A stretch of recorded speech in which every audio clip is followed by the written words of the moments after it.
21h41 à Paris, 20h40 à Niamey, c'est l'heure du journal de l'Afrique. Soyez les bienvenus sur France 24 à la une ce soir. La France qui quitte le Niger.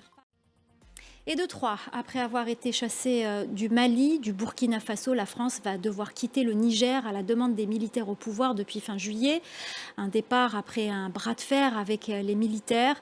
Les réactions au Niger ne sont pas faites attendre. Niagale Bakayoko, présidente de l'African Security Sector Network, merci d'être avec nous ce soir pour décrypter cette actualité. Alors la France a fini par partir, c'était prévisible, c'est un échec de la diplomatie française. Oui, à l'évidence, on voit qu'il y a eu une fois de plus des lignes rouges qui ont été fixées. Merci. Et justement, Niagale, on va en parler avec notre invité Succès Masra, opposant tchadien. Vous êtes à Paris en ce moment, vous étiez en exil et vous comptez repartir au Tchad. Je vous pose la question, pensez-vous que la France va se redéployer au Tchad? La France ne devrait pas devenir un sans domicile fixe. Vous voulez réagir, Niagale? Non, oui, très volontiers. Alors, Succès Masra, je le disais tout à l'heure, vous allez annoncer votre retour. Merci beaucoup, Succès Masra. Merci d'avoir répondu à nos questions. Merci à vous également, à Niagale Bakayoko.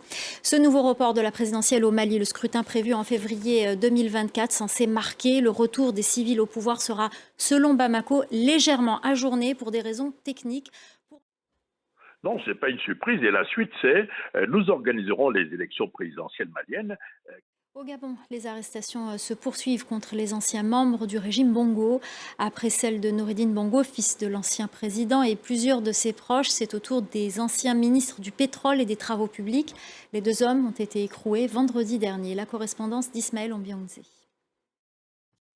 Et ce soir, on vous parle également de ce drame au Bénin. L'incendie d'un dépôt de carburant illégal a fait 34 morts et 20 blessés dans le sud-est du pays. Les précisions de notre correspondante à Cotonou, Emmanuel Sodji.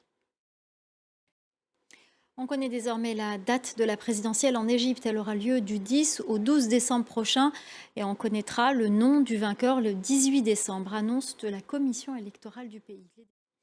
La 34e édition de la course de natation des îles Dakar-Gorée, une course devenue mythique. Elle est le rendez-vous des amoureux de la natation au Sénégal. Voilà, c'est la fin du journal de l'Afrique. On va se quitter sur ces belles images. Restez avec nous, l'info continue sur France 24.